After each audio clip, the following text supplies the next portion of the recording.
টা এক্সাম হয়ে যাচ্ছে।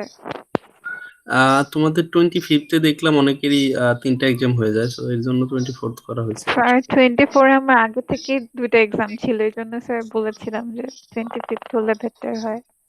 ওকে। সো 25th এ আমি ফার্স্ট 25 তে দেখাচ্ছে। হ্যাঁ, আমি ওই ডেটটাই বলছিলাম, বাট ওই ডেটে তোমাদের দেখা গেল 3-4 জনের 3টা এক্সাম হয়ে যাচ্ছে একই দিনে। ঠিক আছে? সো একই দিনে 3টা এক্সাম যদি অনেকের হয়ে যায় তখন ডিফিকাল্ট হয়ে যায় আসলে। বাট আসলে ওই ওই 2টা দিন তো শিডিউল ক্লাস না আমাদের। আমার আসলে ওই 25 যেটা ওয়েডনেসডে তো আমাদের ক্লাস থাকে না আসলে। এর জন্য আর কি ওই ডেটটা আমি করি নাই আসলে। আর তোমাদের এখন এমনিতে আমার ফ্রাইডে তো স্যাটারডে তে নিতে চাইছিলাম, ওই সময়টাতে আরো 2-1 জনের প্রবলেম আছে। সো এর জন্য স্যার এখন তো বাকিগুলোর হ্যাঁ বলো। টাইম শিডিউল দেননি। তাহলে স্যার আমি কি মানে আমি স্যার এখন কি করব ঠিক বুঝতে পারছি না। আমি তো একটু আগে মেসেজটা দেখলাম, দেখার পর তো মনে হচ্ছে যে 3টা এক্সাম হ্যাঁ, হ্যাঁ, হ্যাঁ। খুবই কষ্ট হয়ে যাবে। আচ্ছা, আমি আসলে তোমাদের যদি ওই 2-1 জনের প্রবলেম হয় তাহলে তো এটা আসলে চেঞ্জ করা পসিবল হবে না। আমি দেখছিলাম যে 25th এ বেশ কয়েকজনের প্রবলেম হয়। সো এর জন্য আমি 24th দিছি আসলে। ঠিক আছে? সো এমনিতে যদি তুমি অন্য কোনো একটা এক্সাম যদি একটা দিন শিফট করাতে পারো, অথবা এই এক্সাম গুলো আসলে কি হয়, অনলাইনে দিচ্ছ তো টাইম উইন্ডোটা অনেকটা বেশি সময় ধরে ওপেন থাকে। ঠিক আছে? হয়তো বা একটু বেশি প্রেসার নিতে হবে এই আর কি। আর এমনিতেও তো তোমরা 2টা এক্সাম স্যার দিছো মিড 3টা টার্ম। এক্সাম কিভাবে দিব? যদি একই টাইম শিডিউল হয় তাহলে একটা লিখতে লিখতে তো আরেকটা টাইম শেষ হয়ে যাবে। স্যার পরীক্ষা ভালো দিতে পারবো না। না, আমারটা তো শেষের দিকে দিছি। তোমার দেখো রাত 11টা পর্যন্ত মনে হয় ওপেন থাকবে তোমাদের এটা। ঠিক আছে? 12টা পর্যন্ত ওপেন থাকবে। ঠিক আছে? সো সেক্ষেত্রে তুমি ওই 3 আওয়ার্স তো 3 আওয়ার্স তো লাগবে না, 2 আওয়ার্স এর ভিতরেই কমপ্লিট করতে পারবে। তোমাদের 3টা না 4টা প্রবলেম সেট থাকবে, যেটা অ্যাসাইনমেন্টে যেরকম ছিল ওইরকম আর কি।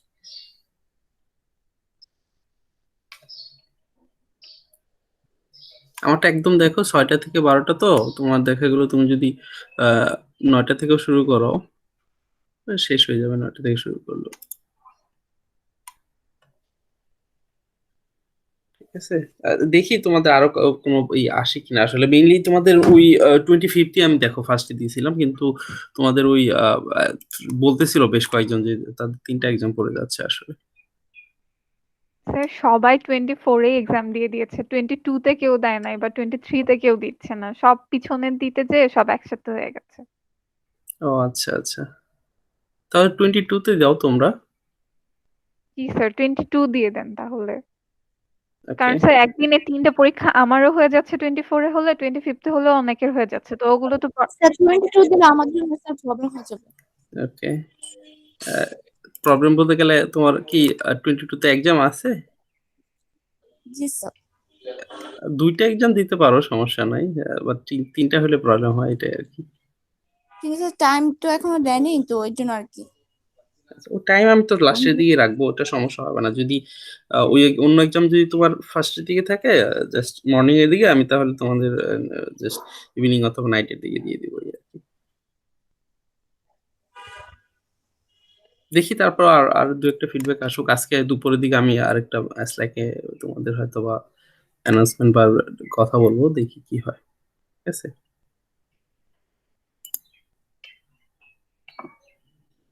ওকে।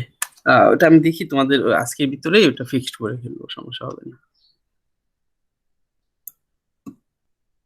আচ্ছা, আমরা তাহলে ওই যে প্রিভিয়াস ক্লাসে যেটা ছিল আমাদের basically gravitation, Newton's law of gravitation basically, and acceleration due to gravity. So the formula was basically Newton's the force between two object F equal to G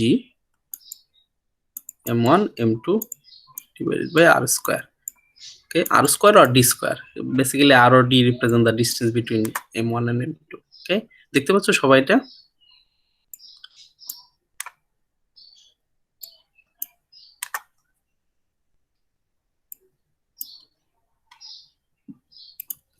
যে স্ক্রিনটা শেয়ার করছি এটা দেখতে পাচ্ছ তোমরা?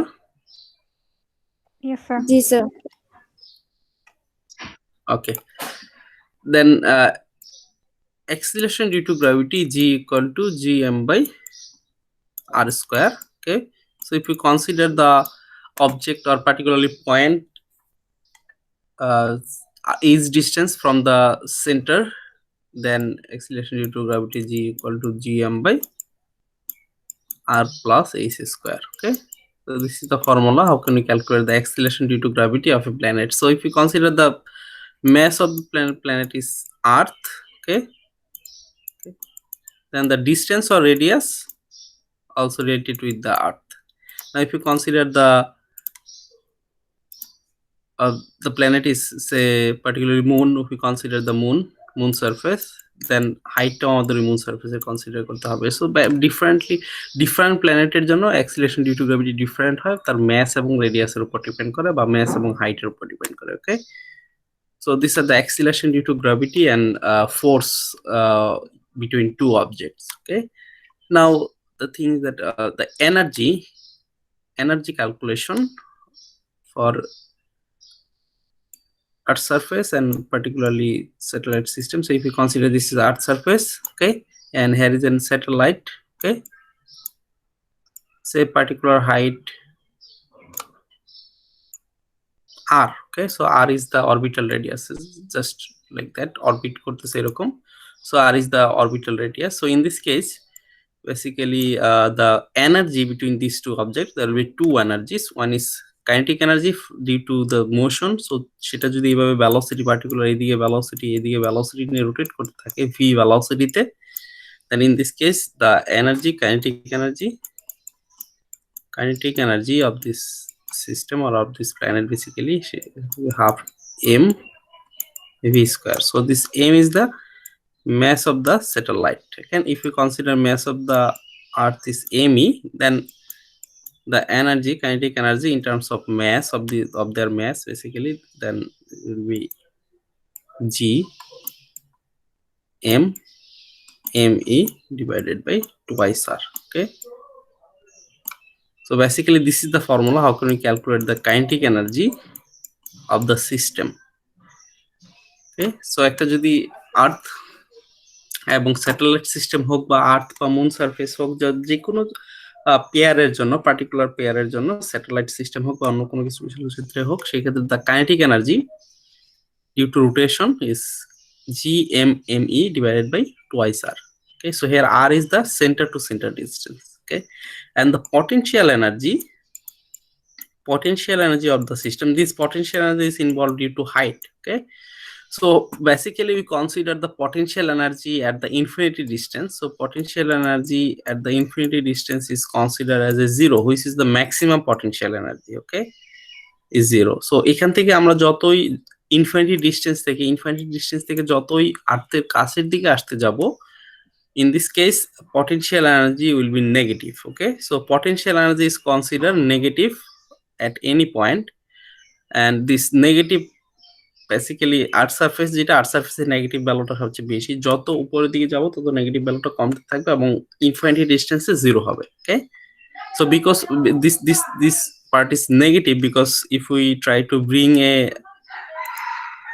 any object very close to earth surface, then we have to do some work. Okay, because there is energy involved between these two objects. So attractive force এর জন্য আমাদের যেহেতু দুটো অবজেক্টে অ্যাট্রাকটিভ ফোর্স কাজ করতেছে, সো সেই ক্ষেত্রে এই ফোর্সের জন্য আমাদের একটা ওয়ার্ক ডান করতে হয়. সো দিস ওয়ার্ক ডানটা আমাদের ওইখানে এনার্জি আকারে স্টোর হয়ে থাকে. সেই এনার্জিটা আমরা বলতেছি potential energy, and this energy is negative. Okay, and this potential energy is minus G M me divided by r. Okay, so from these two equations you can calculate the kinetic energy of a system and potential energy of a system. Okay, now the total energy of the system, we try to find out the total energy of the system.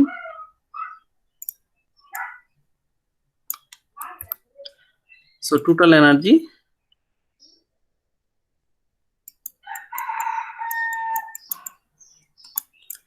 so total energy is basically the combination of the kinetic energy and potential energy. So total energy E is equal to kinetic energy plus potential energy of the system. Okay, then we can say it's like that, G M me divided by twice r minus G M E divided by R. Basically, there is a negative sign, so that's why the negative sign here. So basically, we add these energies, kinetic energy and potential energy, and finally, the total energy of the system is minus G M E divided by twice R. So this is the total energy of Earth and satellite system. Okay, so এটা আর্থ satellite না হয়ে অন্য কোনো বিষয় হইতে পারে, যেমন যদি বলা থাকে যে particularly a spacecraft is in moon surface, okay, then the radius of the moon surface is given say 500 kilometer, then find out the energy between the spacecraft and moon surface. So এটা total energy বলতে পারে, kinetic energy বলতে পারে, potential energy বলতে পারে। ওকে, so this is the procedure how can we calculate the energy, potential energy, kinetic energy and total energy of particular planet system. Okay, so আমরা যদি একটা ক্যালকুলেট করি এরকম, সে this is a particularly Jupiter. Okay, say Jupiter, so mj, the mass of the Jupiter, and the radius of the Jupiter is given rj. Okay, and here is a spacecraft, okay, mass ms at each height. Okay, then the question is calculate the potential energy, kinetic energy and total energy of the system. Okay, Jupiter satellite system. Then the potential energy is negative here, so potential energy is minus G ms mj divided by rj plus h, because center to center distance. Okay, so this is the potential energy of the system. Then kinetic energy is equal to G ms mj divided by twice rj plus h. Okay, so if the value of the mass of the spacecraft Jupiter and the radius of the Jupiter and height from Jupiter surface to the spacecraft is given, you can easily calculate the kinetic energy and potential energy. Then total energy is equal to minus G ms mj divided by twice rj plus h. Okay, so this is basically minus kinetic energy. Okay, so kinetic energy যে negative পার্টটা সেটাকে আমরা অনেক সময় বলতে total energy of the system. So এগুলো basically আমাদের যে পার্টটা আমাদের এখানে যেটা আসতেছে আর কি। ওকে,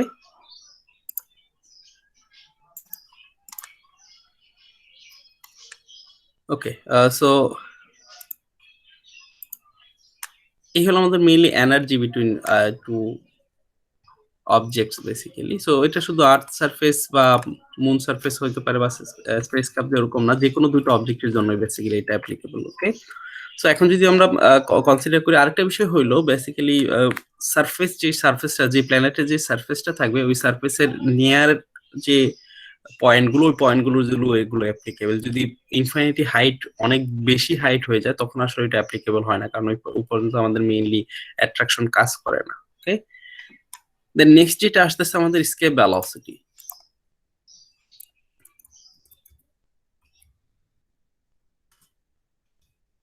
স্কেপ ভেলোসিটি আর স্কেপ স্পিড, সো এটা সম্পর্কে কোনো কারো আইডিয়া আছে? স্কেপ ভেলোসিটি আর escape speed 11.2 sir. 11.2 kilometre per second, এটা হচ্ছে ভ্যালুটা। সো বেসিক্যালি এটা ডেফিনেশন যেটা হবে, so if you consider there is earth surface, okay, so there is a attraction, so ওই অ্যাট্রাকশনটা কিন্তু infinity distance, if you consider this is r infinity distance, okay, so this infinity distance যদি আমরা consider করি, এই infinity distance পর্যন্ত কিন্তু এই আর্থের অ্যাট্রাকশনটা কাজ করে না। এখানে অ্যাট্রাকশন যতটুকু যদি আমরা ডিস্টেন্স বাড়াইতে থাকি দেখা যাবে কি অ্যাট্রাকশনটা কমতে থাকতেছে, কারণ আমরা জানি the force between two objects is inversely proportional to the square of the distances. So আমরা যদি ডিসটেন্স বাড়াইতে থাকি তার অ্যাট্রাকশনটা কমতে থাকবে। সো সার্টেন একটা রেঞ্জে এই হলো তার reason around the earth. So এই রিজনের ভিতরে তার অ্যাট্রাকশনটা কাজ করতেছে। সো এর বাহিরে যদি আমি এখানে কোনো একটা অবজেক্ট রাখি তাহলে এই জন্য সে আর্থ তাকে অ্যাট্রাক্ট করতেছে না, সেক্ষেত্রে সে হয়তো বা আর্থ সার্ফেসে ব্যাক করবে না, ঠিক আছে, কারণ তার উপর কোনো অ্যাট্রাকশন নাই। বাট এই রিজনের ভিতরে কোনো একটা পয়েন্টে যদি আমি একটা অবজেক্ট রাখি বা ছেড়ে দিই অথবা এখান থেকে থ্রো করি তাহলে কিন্তু সে আবার রিটার্ন করবে আর্থ সার্ফেসে। ওকে, সো এই ক্ষেত্রে আমরা বলতেছি যে if we throw an object at a certain velocity so that the attraction between earth and that object will overcome, then basically this velocity is called escape velocity. তার মানে যে আর্থ সারফেসটা যে রিজন পর্যন্ত তাকে অ্যাট্রাক্ট করতেছে এই রিজনের বাইরে নিয়ে যাওয়ার জন্য যে ভেলোসিটিটা আমাদের লাগতেছে সেটাকে আমরা বলতেছি escape velocity। ওকে, সো এটা ক্লিয়ার, বুঝতে পারছো? The velocity required to overcome the gravitational attraction of the earth is called the escape velocity. Okay, so এখন যদি আমি বলি যে escape velocity of a pen and escape velocity of a chair, what is the difference between these two escape velocity? Earth surface থেকে আমি একটা পেনকে throw করতেছি এবং একটা চেয়ারকে থ্রো করতেছি, সেক্ষেত্রে তাদের escape velocity ডিফারেন্ট কি হবে?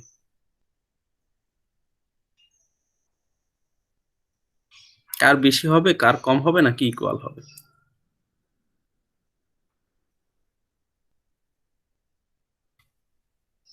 ওকে, বলতে পারতেছো না?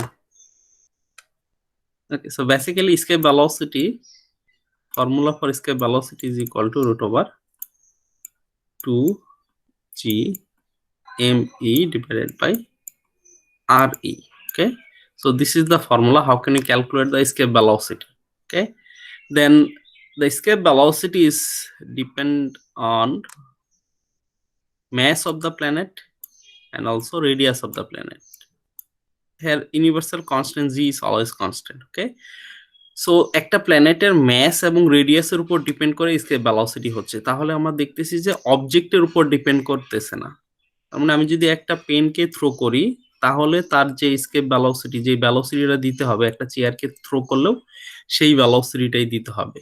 হয়তোবা তার উপর ফোর্স যেটা দিচ্ছি, ফোর্স হয়তোবা কম বেশি হবে। যেমন একটা পেনকে থ্রো করতে তোমার হয়তো ফোর্স কম দিতে হবে, বাট চেয়ারকে থ্রো করতে একটু ফোর্স বেশি দিতে হবে। বাট এর স্কেপ ভেলোসিটি, যে দুইটার ভেলোসিটি কিন্তু সেমই দিতে হবে, আদারওয়াইজ যদি কম হয় তাহলে কিন্তু সে রিটার্ন করবে অবশ্যই।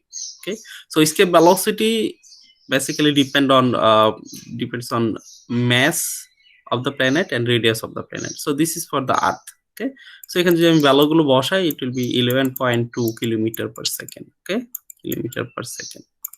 So this is constant value. So 11.2 kilometre হচ্ছে পার সেকেন্ড হচ্ছে জাস্ট আর্থ সারফেসের জন্য।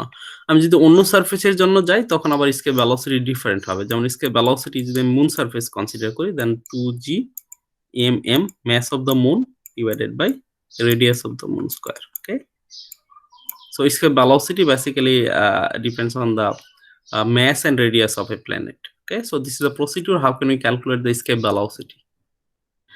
Now next যে পার্টটা আসবে সেই পার্টগুলো আমরা বলতেছি মেইনলি Kepler's law.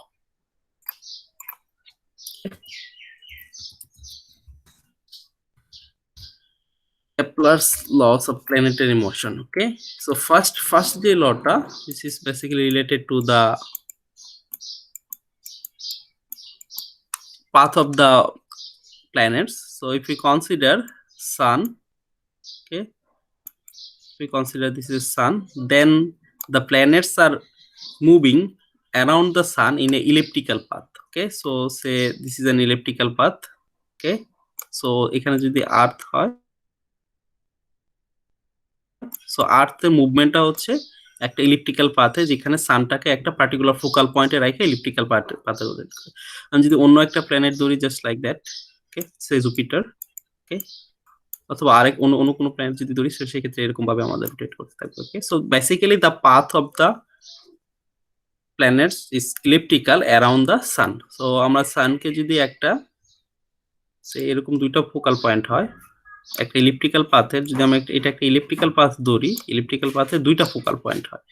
সো এটা একটা, এটা একটা, ওকে। সো এখানে যদি সান থাকে যে কোনো একটা ইলিপ্টিক্যাল পথে পয়েন্টে থাকে, যে কোনো একটা ফোকাল পয়েন্টে থেকে তার চারদিকে সান হচ্ছে আমাদের পার্টিকুলারলি একটা ইলিপ্টিক্যাল পাথে রোটেট করে। This is the basically describe the path of the planet. তো সেকেন্ড যে পার্টটা আসবে সেই পার্টটা হচ্ছে ইকুয়াল টাইমে ইকুয়াল এরিয়া। যে if we consider the time interval T same যদি হয় তাহলে অবশ্যই ইকুয়াল টাইমে ইকুয়াল এরিয়া সুইপ করবে। তার মানে আমরা যদি কনসিডার করি সান মনে করো এই এই পয়েন্ট এই পয়েন্ট থেকে এই পয়েন্টে আসতে তার যে সময়টা লাগলো সেটা হলো ডেলটি, ওকে। সেটা 2 আওয়ার্স 3 আওয়ার্স যেটাই হোক, টাইম ইন্টারভালটা আমরা ধরলাম ডেলটি, ওকে। তো সেক্ষেত্রে আমাদের যে এই যে এরিয়াটা সুইপ করতেছে, this sweep area must be equal to the sweep area in another point if the time interval remains same. So time interval এখানে যদি টাইম ইন্টারভাল যদি আমি বলি, এখান থেকে এই পয়েন্টে যেতে টাইম ইন্টারভাল যদি ডেলটি হয় তাহলে এখানে যে এরিয়াটা সুইপ করতেছে এই এরিয়াটা সেম হবে। সো ইকুয়াল টাইম ইন্টারভালে ইকুয়াল এরিয়া সুইপ করবে, ওকে। তো তার মানে এটা ধারণা এই জন্য হচ্ছে যে সানের ক্লোজ কাছাকাছি যেটা বেসিক্যালি কাছাকাছি যে পয়েন্টগুলো, এই পয়েন্টগুলোতে সে খুব দ্রুত মুভ করবে, আর দূরের দিকে যে পয়েন্টগুলো সেই পয়েন্টগুলোতে সে স্লোলি মুভ করবে, okay. So basic thing is that equal area sweep করবে ইকুয়াল টাইম ইন্টারভালে। কারণ থার্ড যে লটা, এই লটাই আমাদের ইম্পর্টেন্ট, এই লটাই আমরা ইউজ করবো basically. So the time period আমরা যেটাকে বলি, টাইম পিরিয়ড টি দিয়ে আমরা ডিফাইন করি। টাইম পিরিয়ডের ডেফিনেশন হইলো time required to complete one oscillation, okay.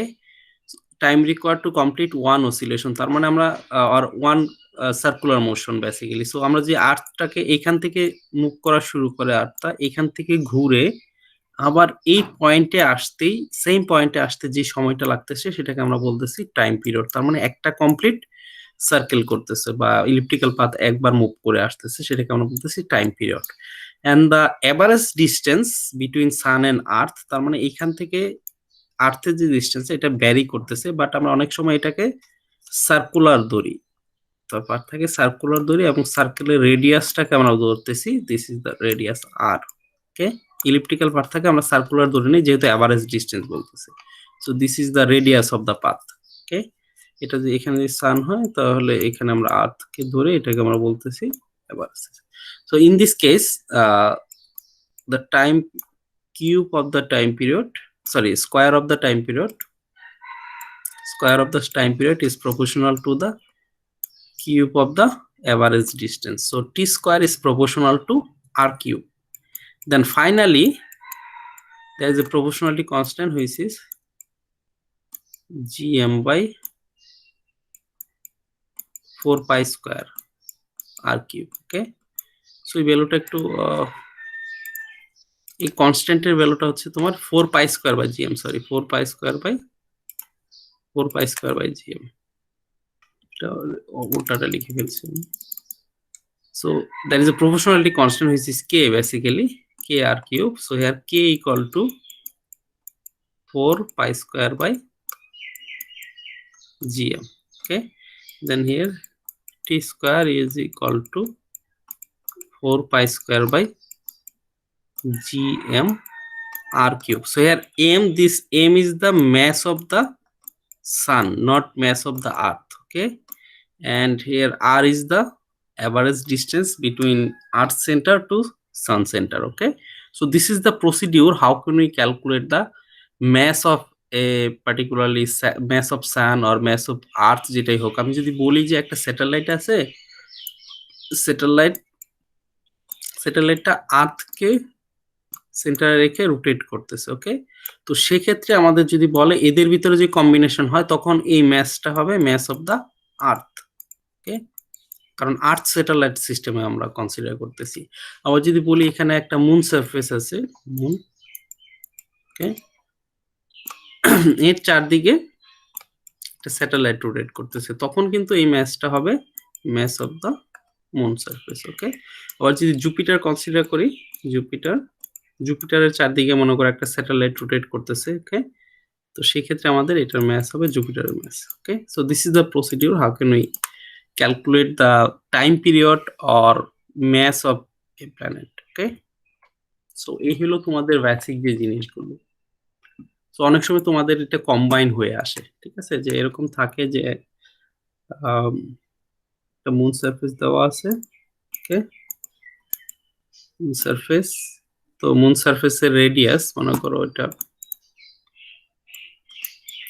Moon surface, এর ম্যাস দেওয়া আছে এম এন্ড রেডিয়াস দেওয়া আছে এম, ওকে? তো এখানে বলতে পারে যে জিএমটা কত, অ্যাক্সিলারেশন ডিউ টু গ্র্যাভিটি কত। এবং এখানে যদি একটা স্যাটেলাইট সিস্টেম মনে করো একজন স্পেসক্রাফট নিয়ে অ্যাস্ট্রোনট একজন আসলো, তো সেক্ষেত্রে সে এইচ ইকুয়াল টু 200 কিলোমিটার হাইটে আছে, ঠিক আছে? 200 কিলোমিটার হাইটে থাকলে এবং সেক্ষেত্রে সে চারদিকে রোটেট করতেছে, স্পেসক্রাফটটা চারদিকে রোটেট করতেছে, তো সেই ক্ষেত্রে তাদের টোটাল এনার্জি কত হবে, এই সিস্টেমটা টোটাল এনার্জি কত হবে, ওকে? তো এটা জি না দিয়ে যদি বলে যে এখান থেকে স্পেসক্রাফট থেকে একজন অ্যাস্ট্রোনট মুন সারফেসের উপর নামলো, সেক্ষেত্রে তার ম্যাস হইলো, যদি তার 70 কেজি হয়, অ্যাস্ট্রোনটের ম্যাস যদি 70 কেজি হয়, তাহলে তার ওয়েটটা কত হবে, মুন সারফেসে ওয়েটটা কত হবে। তখন কিন্তু this weight is equal to basically M GM. তো আলটিমেটলি কিন্তু অ্যাক্সিলারেশন ডিউ টু গ্র্যাভিটি বের করা লাগতেছে এই সারফেসে, ওকে? এখন আরেকটা কোশ্চেন হবে এখানে যে এটা যেহেতু স্পেসক্রাফটটা রোটেট করতেছে, সেক্ষেত্রে রোটেশন যদি টাইম পিরিয়ড যদি হয় 22 আওয়ার, 22 আওয়ার যদি হয়, তাহলে আমাদের এখান থেকে তোমার কি বলে এই রেডিয়াসটা বের করো, যে সে কতটুক ডিস্টেন্সে রেডিয়াস নিয়ে সে রোটেট করতেছে, রেডিয়াসটা বের করো। যেহেতু ম্যাস যেহেতু দেওয়া আছে, তাহলে ইজিলি তুমি ক্যালকুলেট করতে পারো এখান থেকে, because T square equal to 4 pi square divide by GM R cube, okay? So মুনের মাস জানো, অ্যাক্সিলারেশন টু গ্র্যাভিটি জানো, টি জানো, এখানে অটোমেটিক্যালি তুমি আরটাও বের করতে পারো, ওকে? সো এখানে আসলে কম্বাইন্ডলি তোমাদের কোশ্চেন হয় এই টাইপের আর কি, ওকে? তো এই হলো বিষয়টা, তোমাদের এই যে পার্টটা ছিল। সো লেকচার 7 এই পর্যন্তই তোমাদের কমপ্লিট। সো এখন কারো যদি কোনো কোশ্চেন থাকে তাহলে বলতে পারো।